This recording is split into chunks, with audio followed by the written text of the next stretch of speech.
Ai, nena Clara, sí, és molt important l'energia que tinguem aquests dies. Estem confinats i ens hem de cuidar.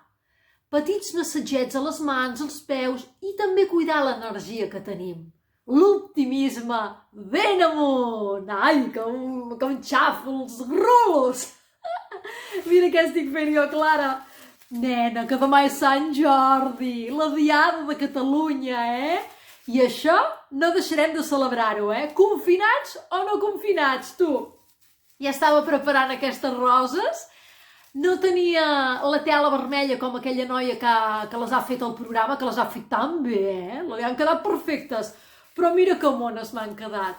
Això ho pots fer-ho a casa, aprofitant els papers que tinguis i si no en tens de diari, de revista, endavant les atxes! I després tenia una canyeta d'aquelles de beure i mira que m'ha costat quedant. En tindrà cada un dels veïns una. Avui, les enganxaré a la porta amb un celo. I al cel obert els hi comentaré: obriu la porta, que tenim una sorpresa de Sant Jordi!